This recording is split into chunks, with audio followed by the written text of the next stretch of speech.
Searching for sun, but you're praying for rain. Looking for love, but you push it away. Like a time bomb under the surface. You throw it away. Hello, Real Life. How are we doing out there?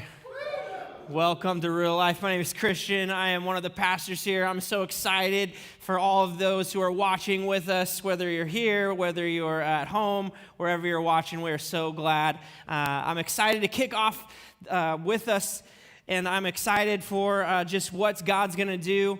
And so I just wanted to start off like I do every time before we get into Home Wreckers Week 3. I wanted to start off with a verse. And so this is always an invitation to me before we dig in for what God's going to do and what God's going to kind of reveal to us. And so here is Matthew 11:18. It says, "Then Jesus said, 'Come to me, all of you who are weary and carry heavy burdens, and I will give you rest. Take my yoke upon you. Let me teach you, because I am humble and gentle at heart, and you will find rest for your souls. For my yoke is easy to bear, and the burden I give you is light.'" Before we get into our series tonight, I just want to encourage you that regardless of where you are at, what is going on, what kind of week you had, it talks about how we're to bring our burdens to Him, that we can find rest in Him. And you guys have all kinds of plans coming up in the weekend or whatever you have going on. And regardless of that, Jesus asks us to come to Him, to learn from Him. And one of the ways we do that is by learning from the Word of God, that we learn from what He proclaims in His scriptures and through His people. And we are people that He has died for, that He has died for the church. There's something powerful that happens when the people that He died for gather in His name and sing and praise and realize that He's with us. He's not some far off, distant God. He is with us. It says when two or more gather, He is there. And so tonight I want to encourage you to engage with us. I want to encourage you to come and be involved and see what He can do. And so we're in a series. Week 3 is this week. And kind of where we've been is week 1, we talked about how home wreckers in our lives and in our relationships, not just in our marriages, not just in, with our kids, but in all of our relationships, selfishness and pride can come into those and be home wreckers. All of us have a home. All of us have relationships. All of us are involved in people's lives. And selfishness and pride can be involved and wreck those things. Those are home wreckers. Last week we talked about bad communication and expectations. That through bad expectations and communication, that can be home wreckers in our lives and in our relationships. This week, we're talking about priorities and goals. The wrong priorities and goals can be home wreckers in our relationships. And I've really just been convicted through this series as God created us to be in relationship, and how there are things in our relationships that can be not helpful but destructive. But in that, not to go, man, this just is all bad, but what God can do in and through us as we seek throughout this series. And so I'm excited. Before we dig in, I wanted to read the definition of priority and of a goal. And so priority is a thing that is regarded as more important than another. The fact or condition of being regarded or treated as more important. A goal is an idea of the future or desired result that a person or a group of people envision, plan, and commit to achieve. You know, it's always around January or the beginning of the year where it's like priorities and goals and resolutions come out. And I'm never the one on that bandwagon, right? It's like, okay, a bunch of new people are in the gym and they're there for a week, right? And then it's back to normal. But this has been one of the sermons that I've preached in a while or planned for in a while that has been super convicting to me. Super convicting, and it talks actually a lot about it. There's a couple verses I want to read as we dig into this. This is what 1 Timothy 4:8 says. It says, "Physical training is good, But training for godliness is much better, promising benefits in this life and the life to come. This is a trustworthy saying, and everyone should accept it. This is why we work so hard and continue to struggle, for our hope is in the living God, who is the Savior of all people, in particular of all believers. He's talking here about people who train physically, that their priority, that their goal, and that can be beneficial. But that we train, we struggle, we go through things because of our priorities and goals, and what are the right ones within those. The next one I love is in 1 Corinthians. It says, "Don't you realize that in a race everyone runs, but only one person gets the prize? So run to win. All the athletes are disciplined in their training. They do it to win a prize that will fade away, but we do it for an eternal prize. So I run with purpose in every step. I am not just shadowboxing. I discipline my body like an athlete, training it to do what it should. Otherwise, I fear that after preaching to others, I myself might be disqualified." And so for us, as we look at our priorities and goals, as we come to the table tonight to look at our lives, to look at our relationships, to look at the things that are supposed to be the most important, right? Goals and priorities. What's the most important thing? And so that's what we're digging into, and how those things can affect our relationships, what we pursue, what we put our energy into. You know, when I was a wrestler growing up, you could tell real quick who were the ones that actually took wrestling and had it as a priority, right? I used to cut weight, and you'd see the people on the bus eating Snickers, and you're like, dude, I know you're going to miss weight. And I'm in the back, like, spitting in cans and, like, barely making it. I had it as a priority. Like, it was important to me, right? And then I would run to do that, and it was something I really cared about. I wanted to be a state champion, so I would wrestle and go to tournaments and travel and all these things. And you could tell the people who were taking it serious, not just by like, yeah, I love wrestling. Anyone could say that, but then you'd look at their actions, right? I loved wrestling. And priorities and goals in your life aren't just what you say, but it's how you live them out that you can tell. And those are revealed by several different things. By your energy, how much energy you put towards it, how much resources you put towards it, how much time, how much passion. You can really tell when someone's talking about something and you're like, they do not care about what they're talking about. Or when someone comes alive, when they communicate it and they're excited about it. It doesn't mean it's always fun. Wrestling wasn't always fun, but I was passionate about it. It is revealed what you really think and what your real priorities are by those things, and we're going to talk about that.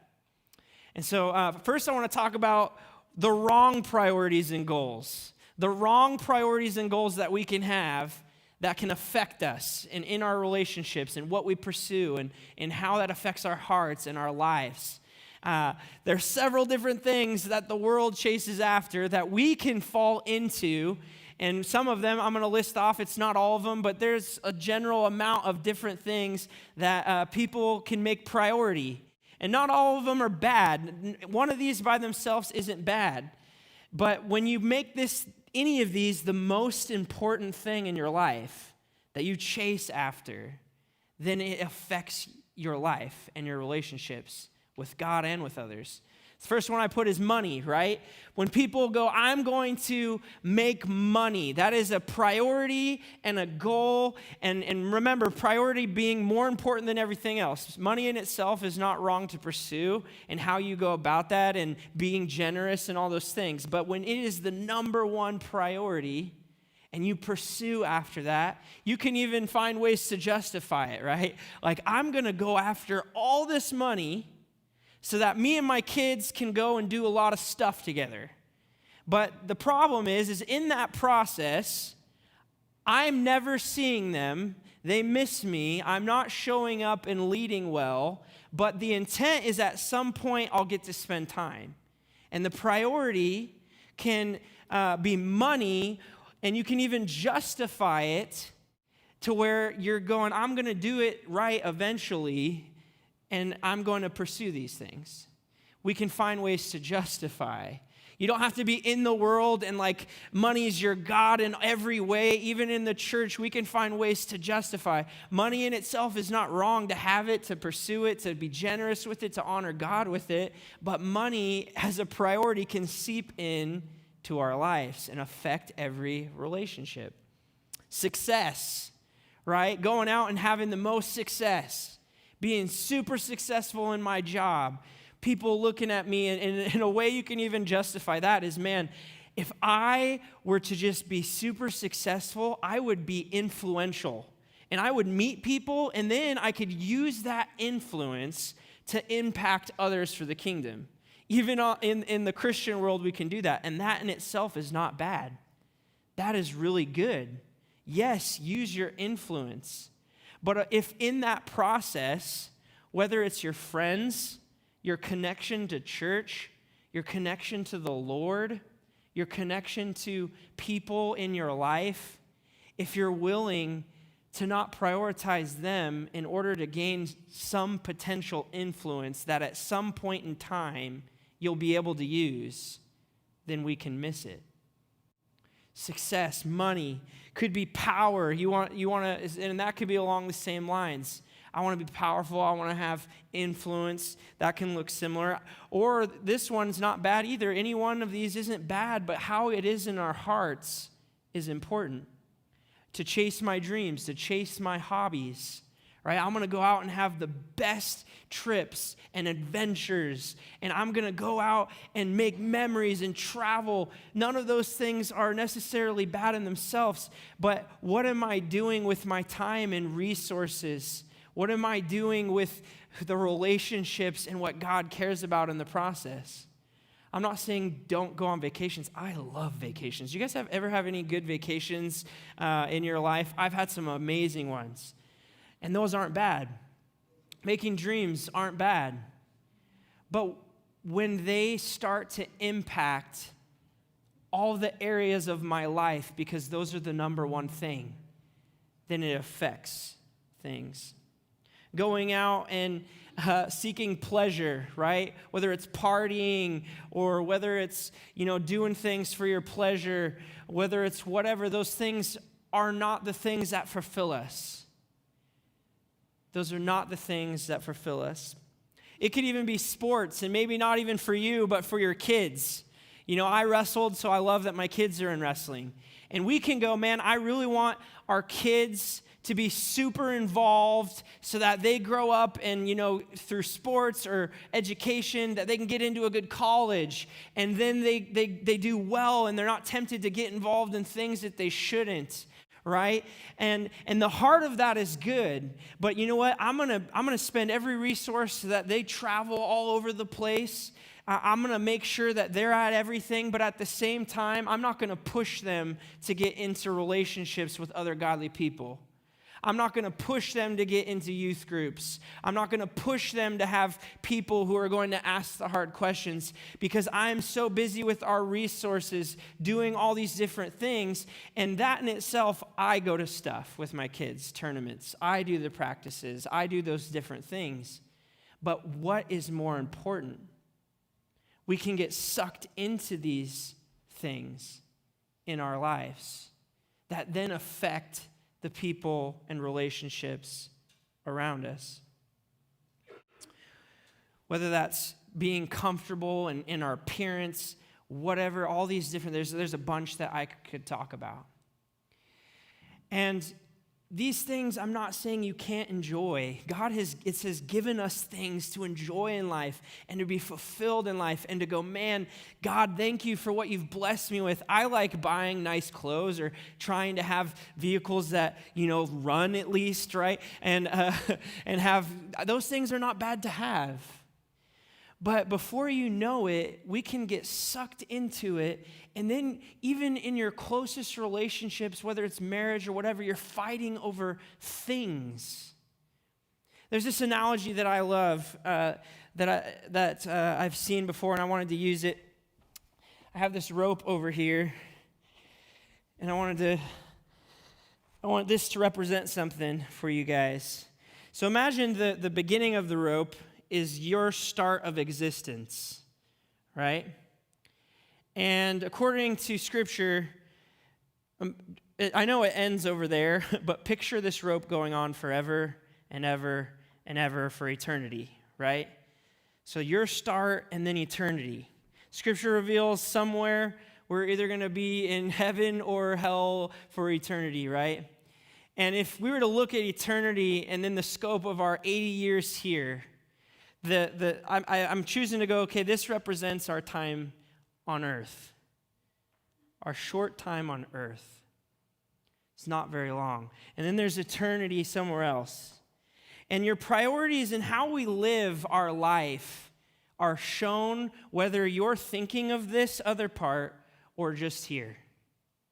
Whether we're keeping this in mind, or if everything we do, all of our effort, all of our desire, our passion, all of our resources, all of the things we care about, you can tell really quick if it's just all about here or with this in mind. And we can forget and get so sucked into this in our priorities and goals. And we can forget that because of Jesus, now all of this can be spent with him. All of this sin paid for. And then yet we can still get so sucked into this and think that this is all there is. That everything we do should be involved right in this. And our priorities can get mixed up and we can pursue the things in ways we shouldn't and get so into this, can't we? When God's going, what's all this? Jesus is going to be with us for all of this forever and ever and ever with him in eternity.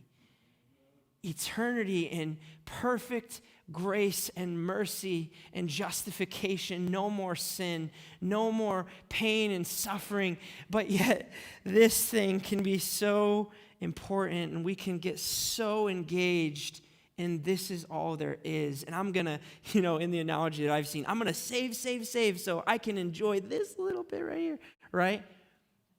Where are our priorities? Where are our priorities? This is what it says in 1 John. It says, don't love this world nor the things it offers you. For when you love the world, you do not have the love of the Father in you. For the world offers only a craving for physical pleasure, a craving for everything we see, and a pride in our achievements and possessions. These are not from the Father, but are from this world. And this world is fading away along with everything that people crave. But anyone who does what pleases God will live forever. He's not saying we can't enjoy like pizza. I love pizza, guys. He's not saying don't enjoy food. He's not saying don't enjoy pasta or sunsets. It says that we're to be fully thankful for the things that God has given us. But it is saying, what are we fully caring about? What are we entrenching our lives in? What are we spending our time doing? I was so convicted after finishing writing this that I literally just stood there for an hour in just like silence, like, man. Because even in the good things that we do, we can get in with the wrong motives. And I can spend so much time worrying about things that don't even matter. I can spend time fighting with people over things that literally do not matter. I can stay frustrated and isolated, caring about things that don't matter. Thinking about how it matters here, going, man, this really doesn't, in the grand scope of things, matter. I love sports. I'm a sports person, but I would way rather my kids know who Jesus is than spend my whole life with them caring about sports first, as much as sports was a part of my life. I want them to know Jesus. I want people to know who Jesus is. I want to be in love with Jesus and care about the things of Jesus. Which leads me to the next point. Let's talk about this then, God-revealed priorities. If we've talked about some of the wrong priorities, what are the God-revealed priorities? Because here's the cool thing, God has given us some direction. His word is accurate. It never comes back void. It says it is used to teach and correct. That through the power of the gospel, through the word, it is literally the power to salvation in our lives. And so God has some things to say about this. And here's what's really cool. We were God's number one priority in the midst of even our sin.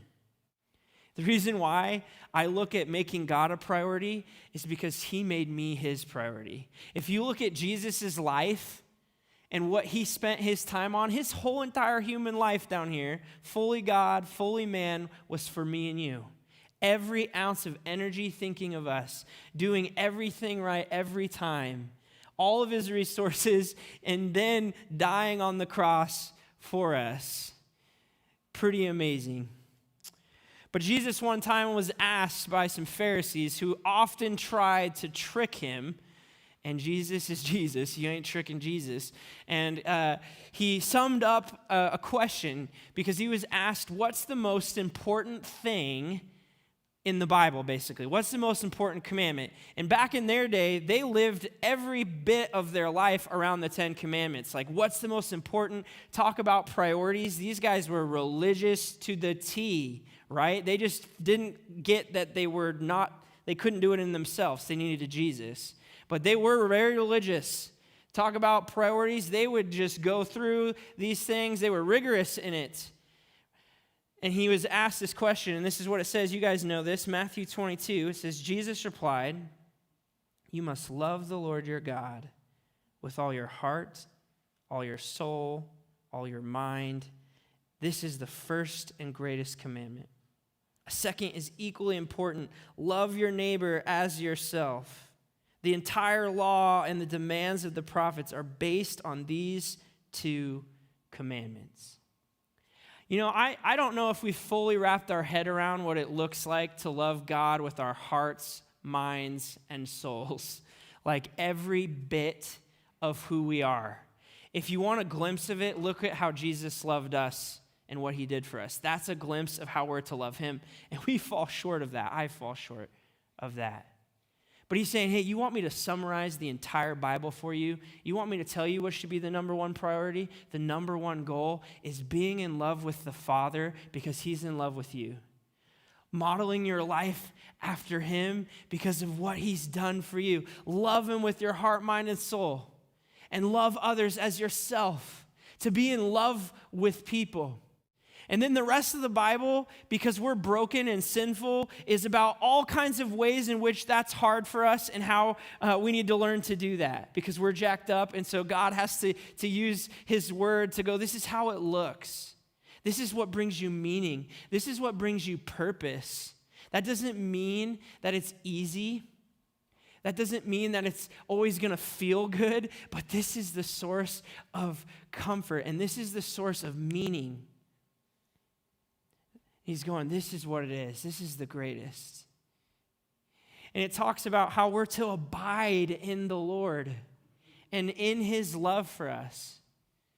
We're to know the kind of love that Jesus has shown us when we believe in him, remain in him, follow him. It talks about it in John 15:4. It talks about how we're to be connected to his church, to be builders of his church. To be builders of the lost people. I don't know if you remember, whether you're a new believer or not, I remember being an addict and how lost I was. How dark it was. How shame-filled it was. How lonely it was. Chasing after all the things that the world says should be priority, only to feel more empty in the process. That we're to be builders and bringers of light and hope, to serve and to speak the truth in love, and to be runners to the messes of the world. He's going, love people, build my church, my bride, build the one that I died for up, be a part of it, be connected to it, know each other within it, bear each other's burdens, to forgive and respect. And yeah, it's going to be hard, but love and forgive the way I've loved and forgiven you. That's the priority. That's the meaning. That's what is the thing that's going to give you confidence and hope and purpose. It says that we're not to just pretend that we love people. Sometimes when it gets really busy, I can pretend at times when you're tired. You can pretend, but he's saying don't just pretend. Really love people the way that I really love you. The way that I really love you. It talks about how we're to be ambassadors, and it talks about all kinds of different things. The Bible's full of it. You should read it. It's amazing. How we're to love and interact, and how these goals are the source and meaning of life. This so convicted me. And it talks about not just, we call it the 5 spheres, but really biblically, we don't do this part-time. We don't just show up to the church and we do it just there, or just do it at just work or at home. We're to do it with our family and our kids. We're to do it in our workplaces and in our homes and everywhere we go. We're to be lovers of people and the Lord. And I want to ask you, do a little exercise with you that I did with myself. If I were to ask you, what are the 3 most important things to you in life? What would you want the 3 most important things in your entire life? You could call those your highest priorities and goals. What would those be? I did it. I wrestled through it, and I was like, okay, I'm going to write these down. And I want you to be thinking what you would write. I want to read what I wrote. I wrote, knowing God and loving Him and trusting Him and walking in faith with Him because everything He's done for me. That was number 1. I also tried to do number of importance. Number 2, being a good husband and father, leading them well as Jesus follows. Number 3, building His church and reaching the lost, making disciples, being a lover of people, and impacting the world for Jesus. Those are what I would want to be my top 3 things. But what we want and what we do can be very different. Because I can say that all day long, but then if I don't actually take steps or do that, then it's just good ideas. And it so convicted me.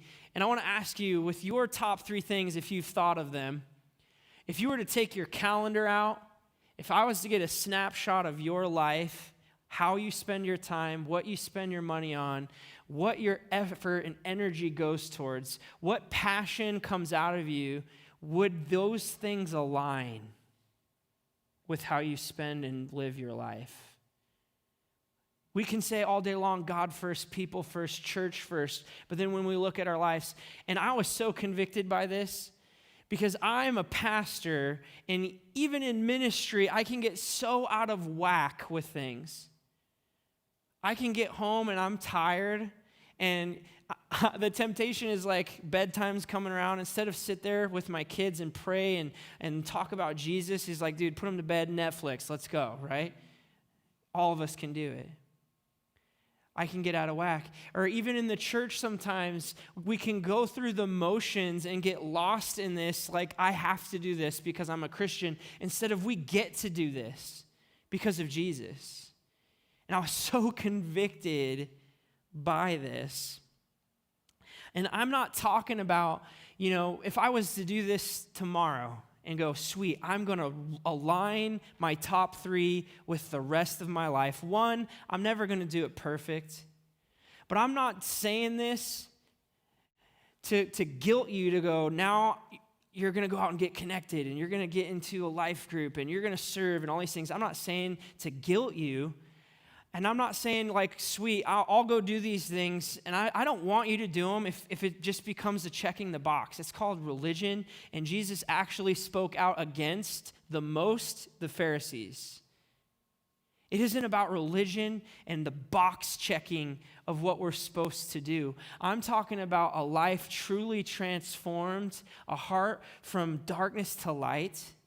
I'm talking about a heart and life because of Jesus that is filled with passion for the broken because they realize that their sin is paid for. That what Jesus has done has changed everything. And so in a minute, the ushers are going to get ready to come forward as I have a couple more minutes, and they're going to start passing out communion.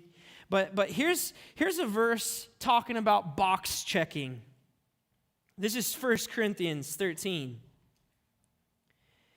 It says, if I could speak all the languages of earth and of angels, but didn't love others, I would only be a noisy gong or a clanging cymbal. If I had the gift of prophecy, and if I could understand all of God's secret plans and possessed all knowledge, and if I had such faith that I could move mountains but didn't love others, I would be nothing. If I gave everything I have to the poor and even sacrificed my body, I could boast about it. But if I didn't love others, I would have gained nothing. Even in the church, he's not mentioning some low-level Christianity, speaking in the tongues of angels, knowing prophecy, being burned at the stake, selling all that I have. These people are doing everything, but yet they've gained nothing because their hearts aren't completely understanding the love of God in others. The love of God in others. This convicted me, but not in a bad way, not like I'm a bad person, I'm shameful way. I was thinking about this and I'm going, man, God, what I spend my time worrying about and caring about means nothing a lot of the times. I want to care about what you care about. I want to love the way that you love me. And that only comes by first standing in this place where you see what God has done for you. And so as the ushers come and they start preparing, passing out communion, I want to talk about one more thing as they do that. The next point is when I fall short. Because here's the deal. We're going to fall short in this process. Even if I were to align all my priorities, I would fall short. We all fall short of the glory of God. But that's where we get to come to Jesus and not just be saved by grace. We're not just saved by grace. We live and are sustained by grace. It doesn't just happen at the point of realizing you need Jesus and then you better get your act together. We're not only saved by grace, we're sustained by it. And I want you to hear this verse in 2 Corinthians. It says, God made him who had no sin to be sin for us, so that in him we might become the righteousness of God. You see, Jesus, it says, became our sin so that we could have his righteousness. If you want to really have God as your number one priority, you really want to, you're hearing me today, and you want to love people well, that doesn't come unless you sit back and go, I need Jesus. And look at what Jesus did. And believe in your heart the gospel. And it's through that belief of the gospel that your heart transforms. And we get off the road and we drift from it. And that's where we have to go, man, my priorities are all over the place. I got to come back to who Jesus is. I got to not focus on this red part and all the things the world and the red part tell me matter the most. And all the what ifs the red part tell me are going to break loose and freak out. Because guess what? God's in control, not the red part. Not the red part. And so I don't know where you are today, but I want to ask you some questions. What are you hearing me say today? What's one thing that you want to take out of this? Are you walking in abidance with God? We can get so used to hearing that and adding that to the checklist. Like it's another task we got to check. I got to abide. That's not it. It's a life-changing relationship with an actual God of the universe who created everything. We would be lucky if we got to abide, and we get invited to. It's not a checklist to add in your list of to-dos. God invites you in relationship with him, in his word, with his people, connecting, serving. It's an amazing thing. Are you connected? Are you doing life with people? Or are you alone and isolated? And finally, do you realize that we can talk about priorities today, your priorities, because God made you his number one priority? He left heaven. He spent all of his resources and time to give himself up to die on the cross for you. And so with that, we're going to prepare our hearts for communion and just spend some time with you and the Lord. Come before him. What step do you need to take? What prayer do you need to pray? Maybe you don't know what to do with it. Go, God, show me, direct me. He's here with us. He's in this room. Spend some time with him. Let's do that now. Thank you for joining us online today. We will be continuing communion and finishing up service in just a moment. We pray today's service was challenging, encouraging, and motivational. We hope you'll visit one of our 3 campuses soon. We'd love to meet you in person and give you and your family a small gift of appreciation. For more information about Real Life, upcoming events, and connecting with our community, please visit reallifeministries.com. Come join us and help us impact our community, our nation, and the world for Jesus, one person at a time.